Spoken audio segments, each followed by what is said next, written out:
to Pod of Thrones. I'm Jeff. I'm Jennifer. I feel like I'm a little bit hoarse right now. We've been podcasting a lot this weekend. Yes, talking a lot. We are just a couple weeks away now from episode 100, and we're trying to get a lot of different people in on that episode, so we're doing some advanced recording. So excited. That's why if I don't quite sound like me. Oh, you sound like you. Do I sound sexier this way? Yeah. Awesome. All right, well, I'll seduce you in just a little while. But first, tonight, whenever you're listening to this, we are here to do season 5 in 30 minutes. Uh-huh. So far, so good. 4 seasons down. We got 2 more to go, babe. Are we going to do this? We're totally going to do this. Okay. It's not easy. You got to make a lot of hard choices when you're trying to boil down. And as the seasons go on, more and more fascinating shit is happening. And more fascinating shit has to get left on the table because or we don't have time to talk about for it really, really fast. We just got to talk. Yes. We can do it. Well, all right. So why don't we get started and then we can sum it all up afterwards if we want to. Okay. All right. Here we go. Here we go. Episode 1, The Wars to Come. All right. So we start this one. We have young Cersei, and she visits a witch who I can only describe as finger looking good. Ew. Cersei will be queen someday, and a younger lady will cast her down. The king will have 20 kids, but she'll only have 3. They'll have golden crowns, but golden shrouds. Old Cersei goes to the Sept of Baelor, and she sees Jaime there. They're looking at Tywin's body, and now all of a sudden Cersei's like, oh, but it was our dad, and someone killed him. Oh, I loved him so much. She wants Tyrion dead. And she's mad at Jaime for setting him loose. Now we see Tyrion. He gets out of his box, and he's at Illyrio Mopatis's home. Varys explains that him and Illyrio are part of a group that has been working for a very long time towards Targaryen restoration. We zip over to Meereen. The big statue on top of the pyramid comes down, and an unsullied named White Rat goes to a snuggle whore. Then Son of the Harpy, as we will learn to call them, kills him dead. Dany is going to try to anger the Sons of the Harpy so that they come out and she can find them. Missandei approaches Grey Worm, and she's very curious about snuggle whores, but Grey Worm says he does not know why anyone would do that. We go up to the wall. Jon is training Ollie, and he seems to be a little hard on him. I don't know why. Stannis wants to talk to Jon, and he says that the wildlings can get citizenship and a full pardon if they help him take the North. Then we have Robin Arryn over in the Vale. He's getting his butt kicked. Badly. He's getting training. In training, yes. But Sansa and Baelish are leaving the Vale, and Robin stays behind. Then we see Bran. She doesn't really want Podrick or anyone else following her. She seems kind of down about that. Baelish says he's taking Sansa somewhere even Cersei can't get her, which I guess will turn out to be true, sort of. We see Tywin's funeral, and Lancel Lannister is there, and he is now a sparrow. And that's all I got to say about that. We go back over to Varys and Tyrion, and Varys thinks that Tyrion has a role to play in the war to come. He says Daenerys is the leader, basically, that the realms need. If we go back over to Meereen, then we'll find Hizdar saying that he's back from Yunkai and everything's going to be okay, but the Wise Masters really like the fighting pits reopened. She says no, but Daario thinks that she should do it. Then Daenerys visits her babies, her little babies in the cave, but they're unhappy, and she's sad. They want to eat her. Well, they seem angry. Jon tries to convince Mance Rayder to join Stannis and fails. Mance just will not bend a knee, and frankly, I think he's a dumbass. And because he's such a dumbass, he's going to burn, which he was not happy about. It's a bad way to go. But then Jon stops the madness with an arrow to the heart. Episode 2, The House of Black and White. Arya arrives in Braavos and goes to the House of Black and White. And some old ugly dude answers and says, no one by the name of Jaqen H'ghar lives here. And so she waits for like a day, and then she says her names that she's on her list over and over, and then eventually just gives up. Brianna and Podrick meet Sansa and Peter at a bar. Sansa seems to be flirting a bit with Baelish at first. I thought that was kind of strange. Brienne oaths herself to Sansa when they meet, and Baelish makes Brienne out to be a fool, and she beats up some guards, and they all ride away. Big chase. Then they begin stalking Sansa. Cersei gets snake mail from Dorne, which she takes as a threat to Myrcella's safety. Jaime decides to go to Dorne to save Myrcella. Bronn, he has his eyes set on the castle, which Lawless's sister will inherit, so he decides he's going to plot to kill the sister. But then Jaime fucking Lannister arrives to offer him a deal for going to Dorne with him. Well, plus he ruined the marriage. It's not going to happen now. Right. Over in Dorne, the Sand Whore wants revenge for Oberyn's death. She wants to send Myrcella's fingers one by one to Cersei. But the prince says no, he doesn't roll like that. The Harpies are becoming a problem over in Meereen. They find one of the sons of the Harpies, and he's their prisoner, and they're trying to decide what they're going to do with him. And one of the previous slaves said, please let me take him so I can kill him or something. And she says, no, we're going to have a trial. And he ends up going into the guy's cell and killing him that night. Cersei has a price on Tyrion's head, and all these dwarves' heads come rolling in. Qyburn decides he's going to keep the heads for practice, but none of them are, of course, Tyrion.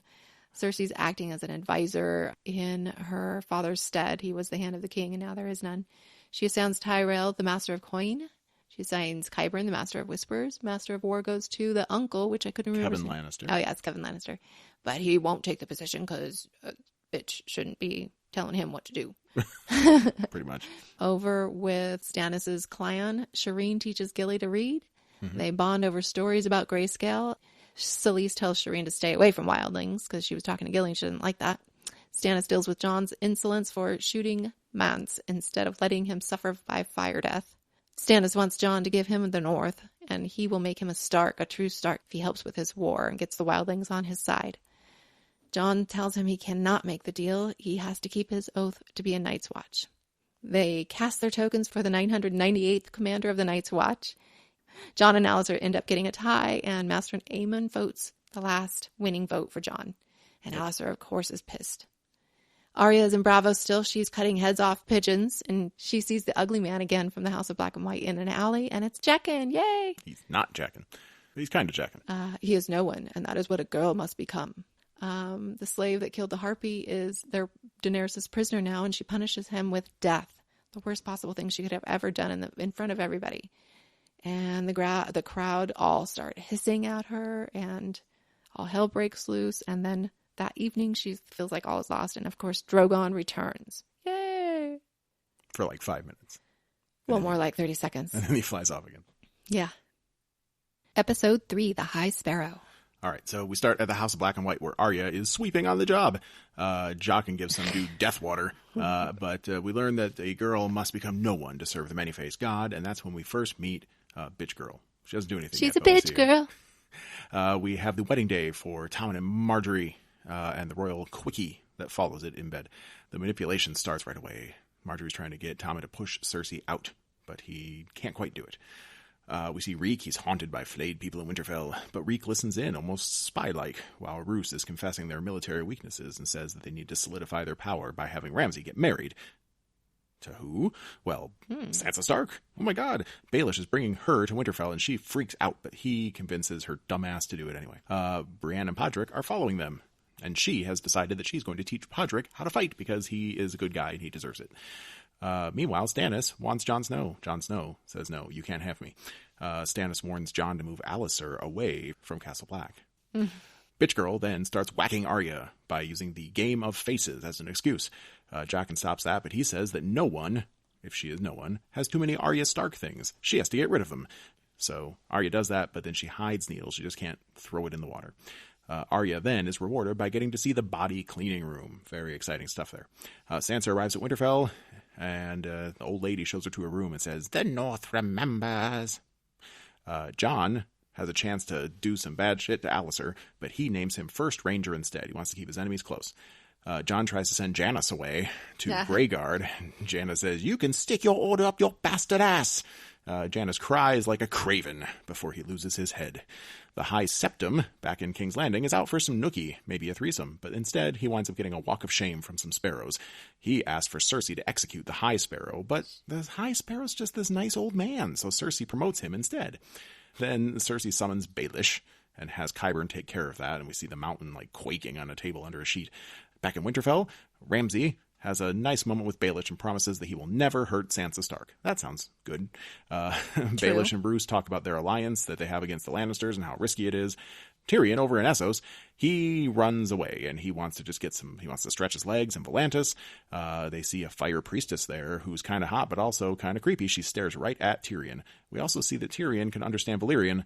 Then they go into a brothel. Tyrion simply cannot fuck a whore. And then he goes to pee and gets Jorah instead of a whore. And Jorah ties him up and carries him off. He gets a Jorah instead of a Hora. Oh, God. Episode 4, Sons of the Harpy. The scene opens with Jorah abducting Tyrion, of course. Then we pan over to Jaime and Bronn, who are selling for Dorne, and Bronn wants to fuck a Dornish girl. Bronn questions why they're going out, or why they're going, and Jaime says, it has to be me. Jaime says he'll split Tyrion in two for killing his dad, which I thought was interesting. Why does everybody want to... I mean, Tywin was such a bad guy. I don't know. Cersei sends the Master of Coin to Braavos in order to negotiate better terms with the Iron Bank, but really she just wants to get rid of him. Then she meets with the High Sparrow and says she wants to resurrect the Faith Militant, and which is the army to service the gods themselves, they say. They begin spilling all the wine and beating up and killing all the sinners, the Faith Militant guys. Then Iron Fist Tyrell gets arrested by Justice, who really is just Lancel. He's not Justice. He has a pentagram carved on his head now. Marjorie sicks Tommen on Cersei, who then in turn tells Tommen, well, go see the High Sparrow. I don't have him in jail. And then he does, but then the people in the streets call him a bastard, and he gets all chicken and leaves. At the wall, Sam and Jon are writing all the lords and all the people for help because they're saying winter's coming. Melisandre tries to hypnotize Jon with her titties. She wants him to fight for Stannis, and he doesn't take the bait. She says, you know nothing, Jon Snow. Then Shireen visits Stannis, and she knows her mom didn't want her to come, was really sad, and asks if her daddy's ashamed of her, and he tells her the story of how she contracted grayscale, and he says, you are the Princess Shireen of House Baratheon, and you are my daughter. Very touching. Sansa's in the catacombs in Winterfell visiting the dead when Baelish creeps up behind her to tell her he's going to King's Landing. He says that Stannis is coming to overthrow Winterfell and will rescue her and make her the Wardeness of the North. He then kisses her creepy on the lips, says, the North will be yours. Back with Jaime and Bronn, the Dorne guards find them, and Bronn kills them like a badass. He slaughters a horse, and then Jaime has to fight that guy that was on the horse, and he almost dies, but then blocks the death blow with his golden hand and saves the day. Next, we meet the Sand Snakes. Shout out for Colleen Wing from Iron Fist playing Sand Snakes. They have Jaime's ship captain, and they know he's coming for Marcella. Jorah and Tyrion are selling for Daenerys and Meereen, and Tyrion deduces that Jorah's plan is to win back Dany's favor. Meanwhile, Dany sits high up in her pyramid, embarrassed, and Selmy tells tales of Rhaegar's fun side, singing and la la la la. Hizdar wants the fighting pits open still, and as he's begging for them to be open, the Harpies begin slaughtering people in the streets. Second Sons and Unsullied both. They sneak attack everybody. Mm-hmm. And the same Snuggle whore that helped the Harpy in the first place start the killing, right. Snuggle whore. She's helping again in the street. And poor Grey Worm is very injured when Barristan Selmy, he's like surrounded, and Barristan Selmy comes and saves the day, and he really kicks ass, but he dies anyway because Grey Worm was too slow. He just didn't get up in time. He could have got up earlier. He's a real slacker. Episode 5, Kill the Boy. All right, we start with Missandei watching over Grey Worm while Daenerys cries over Barristan Selmy. She wants the leaders assembled of all the great families in Meereen. Then she takes them to meet her babies. Oh, they're so cute. They eat one of the dudes. Then we go over to the wall where Aemon is lamenting how Daenerys Targaryen is alone in the world without any remaining family. And then all of a sudden in walks Jon Snow. That's kind of weird. Aemon, Jon talk for a while. He says Jon should kill the boy and be a man and make the decisions it needs to make. So Jon goes to Tormund and says he wants to protect the wildlings and they should make peace to save Tormund's people. And Tormund says, all right, I'll do it, but you got to go with me. The Night's Watch are not liking this plan. And Ollie is definitely one of those. Then we go over to Brienne and Podrick. They are watching Winterfell from an inn in the distance. Brienne tells an old innkeeper her plan and light a window in the highest tower. We don't light windows. Maybe we kind of do. Miranda and Ramsay have a spat and he hate fucks her. Sansa gets a message from the old lady that works in Winterfell about lighting a candle from the highest tower and she can get help. You still have friends in the north. Miranda has fun showing Sansa Reek, who lives in the kennels. Sansa has a really awkward dinner with the Boltons and Ramsay's proud, very proud of how he punished Reek. And then he makes Reek apologize to Sansa. Ramsay says that Reek will give Sansa away at their upcoming wedding. And then Roose Bolton butts in and says that there's more good news. Walda Bolton, is pregnant, and it's probably a boy. Ramsay is very worried about his position, but Roose calms him down with words of Tywin Lannister, "You're my son," but then also says that he has to stop Stannis, and that would really prove how awesome he is. Sam tells Gilly that he wanted to be a maester. Good to know. Stannis asks Sam about White Walkers. They have a nice little conversation there. Stannis orders that they're going to march. They're going to leave. Shireen and Sleece have to come. Grey Worm wakes up over Meereen, and he is mad at himself for failing as men, but then he's also embarrassed ashamed because he was afraid. He was afraid not of dying, but that he would never see Missandei again. And then she cry kisses him. No. It's very sweet. Daenerys visits Hisdar. She sort of apologizes. It's sort of like a sorry my baby ate one of your friends thing. But then she says she's going to make it all better by marrying Hisdar. Oh, and she's going to open up the fighting pits after all. Jorah is bringing Tyrion through old Valyria. The stories they start to tell. And then they see Drogon off in the distance. Drogon flies over them and goes away. And then stone men attack because Jorah is an idiot and should not have gone this way. I think at that point, that's the first time Tyrion was like, oh, right, this is really real. It's getting real now. Yes. Tyrion winds up falling off the boat and getting dragged under. Jorah manages to somehow save him off screen. We don't know how. But in the midst of the fracas, Jorah got touched on his little wrist, and he now has grayscale. Sure does. Episode 6, Unbowed, Unbent, and Unbroken. At the House of Black and White, Arya is lovingly bathing the dead. She gets to do it solo now. Bitch girl is still being a bitch. Jaqen whips Arya's ass for lying to everyone about wanting to be no one.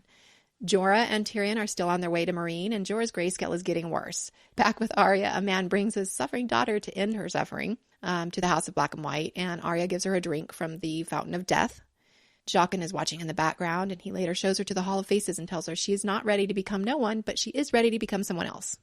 Jorah and Tyrion are on the road again, where they run into pirates. Mr. Echo! Mr. Echo from Lost is a slaver, a pirate slaver, and he wants to kill Tyrion and chop off his cock and sell it because dwarf cocks are good luck. The most important thing here, there are such things in this world as cock merchants. Cock merchants, right. Tyrion convinces him to keep him alive until they find said cock merchant. Baelish arrives in King's Landing at Cersei's summons, and she wants him to support her. Baelish tells her he has found Sansa Stark, and she's alive and well in Winterfell. He tells her of the upcoming wedding between Ramsay and Sansa, and she is furious. She wants her head on a spike. Baelish convinces Cersei to let him and the Eyrie army take back Winterfell. And if he succeeds... he gets awarded the Warden of the North. It's a big deal. Right? Back in Dorne, Tristan and Myrcella are making out in the gardens. Jaime and Bronn make their way into the Sunspear Castle grounds and find Tristan and Myrcella still in the garden making out. And just as Jaime was about to grab Myrcella and say, let's get the fuck out of here, the Sand Snakes show up. They make their move and a huge fight ensues. One of the Sand Snakes tries to abduct Myrcella, but the guards arrive and arrest them all. And Bronn gets cut on the arm. Just a nick. Lady Olenna has come back to Westeros to confront Cersei about Loras's captivity. Cersei says there's going to be a trial. Then we see the trial. Loras is denying lying with the man, and then Marjorie is questioned, and she swears her brother is not gay. No buggery. But then in comes the squire that Loras used to fuck. Oliver. He testifies against them, and he says we participated in all kinds of buggery. So everybody knows everybody's lying. The High Sparrow then arrests Marjorie for lying, and of course they keep Loras. Tommen stands there and doesn't know what the fuck to do. Right? Over in Winterfell, Sansa gets the black washed out of her hair by Miranda. Mm-hmm. And Miranda tells her how Ramsay grows bored of girls easily and then hunts them down like rabbits. Sansa stands up for herself and tells her, I am Sansa Stark of Winterfell. This is my home and you can't frighten me. Reek escorts Sansa to the Godwood for their wedding. Oh my God. He does a good job of giving her away. Sansa takes a painfully long time to say I do, but then she does, and it's time to get down to Crazy Ramsay Town. You mean the rape? The rape. Ramsay orders Sansa then to take off her clothes in front of Reek, and we see the infamous Sansa rape scene. Although we don't really see it, we just see Reek's We see her face. Reaction. And then we see his face. He orders Reek to stay there and watch her become a woman, and so he does. Episode 7, The Gift. All right, so this one starts with Jon. He's leaving the wall to go north and find wildlings. Sam sees him off with a gift of a big bag of dragonglass. Aemon is sick and dying, but he does warn Gilly. He's a little bit hallucinating. He warns Gilly, though, to get the baby out of the fucking castle. Get him south! Sansa over in Winterfell, she is under lock and key. She is not allowed to leave her room. Reek comes to her, and she unreeks him for a moment to convince him to light a candle at the top of the tallest tower where help will be. And instead, Theon winds up delivering that candle to Ramsay. Oops. Maester Aemon then dies, and they have a very nice service and a funeral pyre and everything. And He's of the course, best guy. In the middle of the fucking funeral pyre, Alistair takes that moment to threaten Sam's life. All your friends are leaving. Ramsay and Sansa, he has a nice long talk with her outside. She must have enjoyed the fresh air. She picks up a corkscrew, which I was really hoping would go into his chin, but it didn't. But she does taunt him a little bit about being a bastard. He shows her the flayed old lady that started this whole candle thing. Her friend in the north. North of Winterfell, a snowstorm is totally screwing over Stannis, but they're going to keep trudging forward. Davos thinks they should go back. Melisandre says that she has seen herself in Winterfell and has seen the flayed banner falling, so how could she possibly be wrong? And she also hints that Shireen has royal blood that they could use. And of course, Stannis is like, what kind of monster would kill my daughter? Right. Right. A bunch of guys try to assault Gilly. Sam saves her, sort of, but gets his ass kicked. And it's really bad. Ghost. I thought he might be dead. Well, he could have been if it was real. Ghost winds up helping save the day. Back in bed, Gilly cleans him up, and then she fucks him. Mm-hmm. It's pretty awesome. Way to go, Sam. Sam is de-virginized. Tyrion and Jorah get sold by Mr. Echo. They are bought by a guy for fighting pits. Tyrion has to kick a little dude's ass to do that. Dario, over in Marine, is jealous of Hisdar, Daenerys' new husband. Who's Dar? Hisdar. Who's Dar? Oh, God. He says, Dario says that Dany should just take power by killing all of the masters on the day of the games. Then over in King's Landing, Olenna visits the High Sparrow.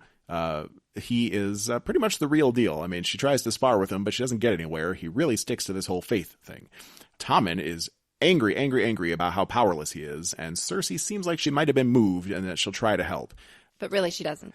Over in Dorne, Myrcella chews out Jaime and says she doesn't want to leave. And then in the little Dorne jail cell, Bronn does some singing, which we know he did before he was a superstar. Yes, he's a rock star. But then he gets taunted by boobs until he almost has a poisonous heart attack. But he gets an antidote from Sexy Snake, the most beautiful girl in the world. Mm-hmm. We have Baelish in the ruins of his one-time whorehouse, and he meets Olenna there. He has a gift for her, a handsome young man. We don't know what that means right now. Daenerys just so happens to be touring fighting arenas with Hisdar, and it's the one Jorah's at. Jorah figures this out, and he bullies his way into the fight. When it's all over, Daenerys is not happy to see Jorah at all, but Tyrion is there, and that's a gift. It's a gift. He is that is the gift that Jorah brought for her. Cersei visits Marjorie in prison. Mm-hmm. Marjorie is very angry, not very nice to Cersei. Cersei goes and checks in with the Sparrow to learn about how the trial thing's going to go. And she's going to be like, all right, well, thanks for the news. I'm out. See ya. And then it turns out that a guy named Lancel Lannister had a whole lot of stuff he wanted to unload onto the Sparrow. And then Cersei gets arrested by the shame lady, Unella. Shame. And when she gets thrown into the jail cell, Cersei tells Unella, my face is the last thing you'll see before you die. Shame. Episode 8, Hard Home. Jorah has returned to Dany with Tyrion. Tyrion convinces her not to kill Jorah because a ruler who kills those who are devoted does not inspire devotion. Shame Nunn is beating Cersei into confession with a spoon. Arya takes her first real faceless god job, selling oysters, clams, and cockles. Jaqen orders her to kill a man at the docks, and Thin Man. She's very pleased with herself. She That walks away dude smiling. Is basically an insurance company. Mm-hmm. He's an asshole. All right. Cersei meets with Qyburn and begs him to get Tommen to see her. She says she'll never confess. Qyburn says he can't get him to do anything because he's really sad. Over in Winterfell, Sansa asks Reek, a.k.a. Theon, why he told on her rather than lighting the candle. And he said he had to obey his master. He was going to hurt everybody if he didn't obey. And there's no escape. There is no escape. Theon admits he didn't kill Bran and Rickon to Sansa, and she's filled with hope all of a sudden. Bruce Bolton and Ramsay are having a meeting, and they know that Stannis is coming. He wants to hold up inside Winterfell, and Ramsay wants to take 20 of his good men and surprise their cold and starving troops out in the field. Back in Meereen, Tyrion and Daenerys become acquainted, and she decides Tyrion will be her advisor after a very long talk. Mm-hmm. He begins to school her on how far-fetched it is for her to try to stop this huge will, and she says she's not going to stop the will, she's going to break it. Jorah gives himself to the slave pit master guy. He just wants to fight for Dany one last time in the pits. Yep. He just wants to go to the great arena. Yep. Cersei won't confess to the Shame Nun. She is still holding out. The Shame Nun is like offering her water if she'll confess, and she's like, no, I'll never confess. She pours the water on the floor, and after she walks out, Cersei's licking the floor. Which I think is the literal definition of rock bottom. Yes. On the story of Sam and Gilly. They are laying low after their run-in with the Rapers. Ollie comes in and gives them food. He's the kid that his parents got eaten by the Thinns. He's questioning, why the fuck is Jon helping the wildlings? And he's afraid the wildlings will turn on them. Jon and Tormund are arriving at Hardhome, and the Bones guy comes out and he starts talking shit and causing trouble. And Tormund takes his big-ass bat thing and beats the fuck out of him. He kills him. And he says, we need to go talk to the elders. So they do. Jon and Tormund meet with the elders and convince them that they should band together to stop the White Walkers. The Thin say, hell no, we won't go. Then the White Walkers cometh. There are fucking zombie hordes everywhere. People are panicking. Everybody's running in the water. They're trying to get out in the boats. And then people are fighting and they're closing the gates. The Thins close the gates on a bunch of people. Anyway, everybody dies. And the end. Jon gets all hero-like all of a sudden. He says, Night's Watch with me. And him and his 10 guys run out and they're planning to fight this army of undead. Jon saves, or he didn't save the dragon glass. He did kill his very first White Walker. While trying to get the dragon glass. First he got knocked on his ass. Yeah. And then hordes and hordes and hordes of zombies are pouring through the gates. They all leave. They're standing on the ship and they're watching the Night's King. And he does his little arm thing, his magica thing. And he brings everybody back to life and they peacefully sail away. Apparently, zombies cannot swim. They just lock eyes for a long while. Yeah. It's kind of romantic. For the moment. Episode 9, The Dance of Dragons. All right, we start at Stannis' camp, and there is sabotage by fire. Melisandre seems really surprised, which I think kind of refutes her assertion that she could have helped at the Battle of Blackwater, but whatever.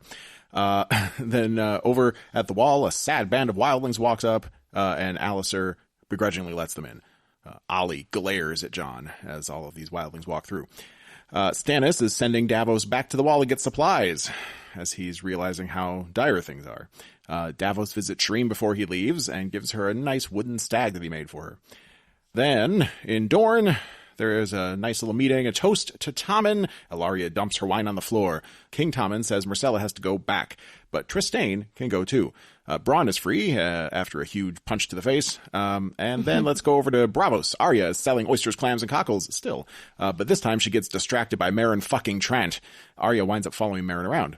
Meryn takes his troops to a Bravasi brothel, and he is into child fucking. Meryn almost recognizes her, but she leaves for the night. Jaqen notices that she did not kill the Thin Man. Weird. Okay, so back in Dorne, Ellaria is forced to swear allegiance, and then she goes and has a nice talk to Jaime about love and how she knows Myrcella was not at fault for Oberyn's death. Everything's okay now. Stannis visits Shireen. He seems kind of sad, but she says she wants to help him any way she can because she loves him and she's his daughter. He says, forgive me. He's nowhere to be seen. His guards walk her to Melisandre, and she kind of gets scared because Melisandre's creepy as shit.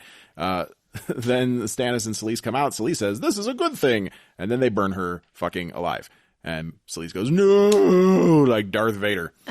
Daenerys, over Meereen, Daenerys now has to start the game. She doesn't want to do it. A little chat is kind of funny. Daario emasculates his Dar a bunch. And then Jorah is in the fight. Jorah almost gets hacked to bits by a dude with a rapier, but then he gets saved by a dude with a spear, and then he beats the guy with the spear. He wins the whole damn thing. He picks up the spear and throws it at a harpy that was about to kill Daenerys. People are getting slaughtered left and right and center, all over the place.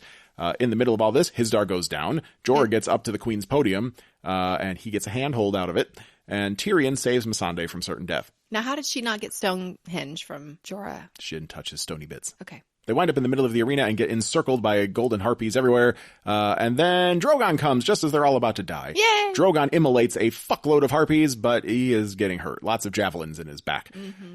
So she tries to help him, and then she gets on his back, and she flies away, and they're singing like, we go together like shama-lama-lama. Ding-a-ding-da-dong. Tyrion looks jealous. He looks in awe. Jealous. All right, here we go. Episode 10, Mother's Mercy. We start out at Camp Stannis. The Lord of Light has melted the snow away. Yay! But bad news. Half of the men have deserted along with all of their horses. Selyse has hung herself. By the way. And Lady Melisandre has ridden out of camp. Despite all of these setbacks, Stannis moves his army forward towards Winterfell. At Castle Black, Sam asks Jon to send him and Gilly to Old Town so he can become a maester.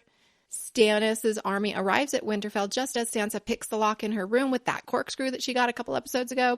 Podrick sees Stannis coming and draws Brienne's attention away from the window where Sansa is on her way to light the candle. And she lit it. Ramsay's army rides in and surrounds Stannis' remaining 500 men or so. I don't know. Stannis is done for when Brienne arrives. He's almost dead. Yeah, the whole battle happens off screen. She says, in the name of Renly, she sentences him to death and pulls her sword out, but we don't get to see her kill him. That also happens off screen. Ramsay heads back to Winterfell as Sansa is trying to get back to her room. Miranda greets them with Reek and a bow and arrow. They have words, and Miranda threatens to remove Sansa's parts until Reek pushes her and her head splats on the rocks below. The army returns, and Theon and Sansa jump over a very high wall into the snow. Back in Braavos, Arya stalks Meryn Trant to the brothel again, where he's torturing little girls, and she comes in wearing a dead person's face, and then she stabs both of his eyes out. She then shoves a cloth in his mouth and stabs him over and over while telling him he's no one and nothing. But she's Arya Stark. That's important. Arya Stark, right. She takes the face back. She gets caught by Jaqen, and he does a bunch of illusionist mindfuck shit to her. And then she goes blind. We cut to Jaime and Bronn now, and they are saying goodbye to the Sand Snakes. Ellaria kisses Marcella goodbye on the lips, and they all set sail for home. Jaime tries to tell Marcella that he's her daddy, and she says she's glad, but then she suddenly gets a nosebleed and dies. In Meereen, Dany's council, the remaining council, is trying to decide what to do. Jorah and Daria are going to find Dany, while Tyrion and Grey Worm and Missandei stay to govern the city. Varys arrives, and he jumps right in. Cutting to Dany, and she's off in the middle of a field. She's trying to talk Drogon into going home, but he's too hurt and tired, so she just sets out on foot. She gets captured by a Dothraki army. She drops her pearl ring in the grass.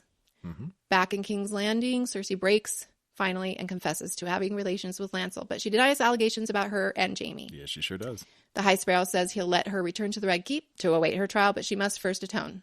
The nuns scrub her and cut her hair off, and they start the walk of shame. She finally makes it to the Red Keep. Only Qyburn comforts her. Everybody else just stands around watching her. And then she meets the new mountain who carries her off to get it fixed up. Melisandre makes it back to Castle Black. The Brothers of the Night's Watch trick Jon into coming outside by telling him his uncle Benjen has been found. And then they stab him over and over for the watch. And then Ollie gives him his final stab, and then his watch is ended. Oh, gosh. Exhausting. One more season left, babe. It's been an emotional roller coaster. Well, it sure has. Jon Snow is bleeding out. Oh my gosh, he's dead. I don't think he's going to make it. I don't think so either. It was hard to tell. I mean, he still had a little glint of life in his eyes as this season ended, but I'm worried about him. Most people don't get up from, I think that was 6 stabs. 6 stabs in the stomach. That's a lot of S's. 6 stabs in the stomach. Alistair, 4 guys, I don't know, and then Ollie. Ollie. That little shit. I don't like him. He needs to be hung. When he gets that ragey face on, I just want to. He reminds me of Joffrey. Yeah. Yeah, that boy's got issues. Well, of course he does. His parents were eaten right in front of him. They were not eaten in front of him. No, I know it. They were killed in front of him. They were eaten while he was away. Yeah, he was told about the eating, but. Well, but he's, he's got a point. This is how hate starts, I guess. It starts with some kind of incident, but then it grows when it's allowed to grow because he wound up in a place where like half of the people he looks up to hate wildlings just for being wildlings. Now, Jon could have done a better job explaining the difference between Thens and any other wildlings that aren't cannibals. But Jon let the Thens in, too.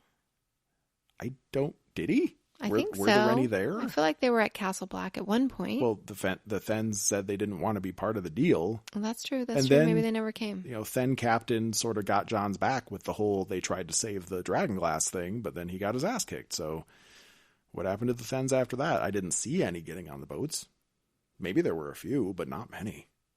The cannibals, for the most part, did not come to the land south of the wall. Well, good. So, we don't like cannibals. Someone could have taken Ollie aside and been like, look, dude. I mean, and Alistair, I know Alistair's not a dad. He's a man of the Night's Watch. He never had kids, but he's basically he's like a father figure now. He's first ranger. You don't be like, hey, child, you should learn how to stab someone in the gut because you hate them. You know what's strange about Alistair is I feel like he's nice every once in a while.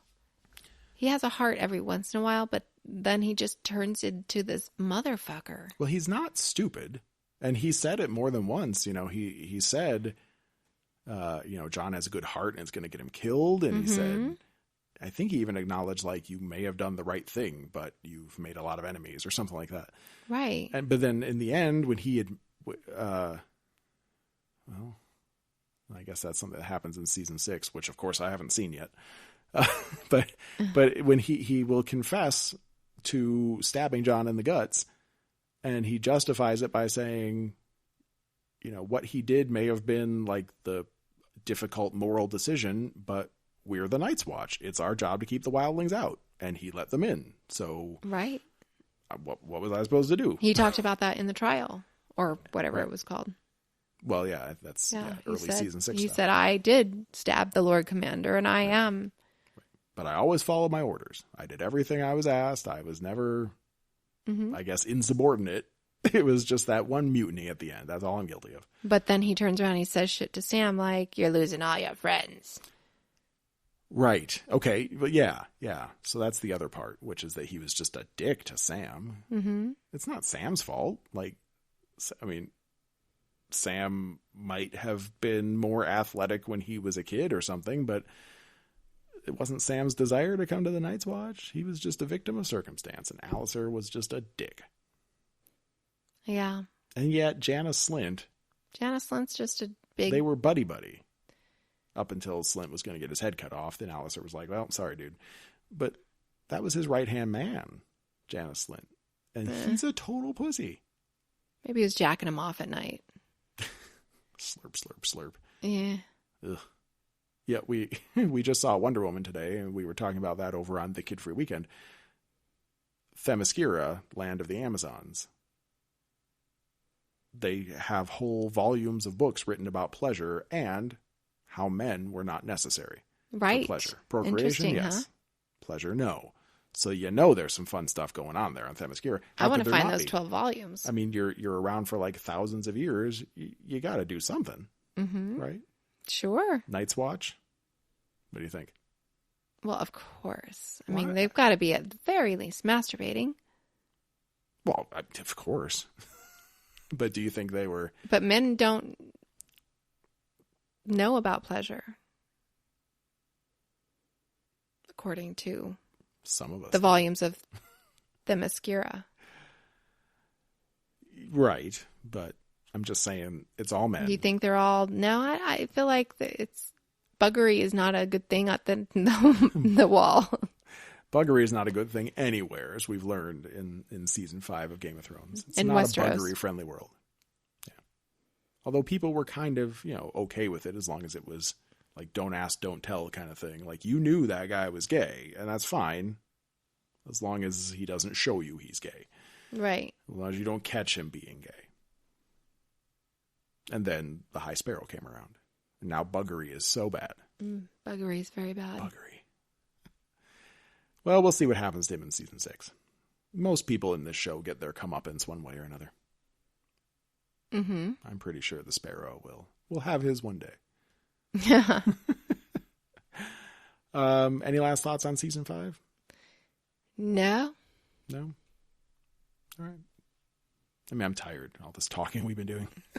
No, I think that's a good... All right. We wrapped it up well. Well, 1 week, season 6, and then 2 weeks, episode 100, where we're going to talk about anything we geek out about, and then also what's coming in season 7, predictions and whatnot.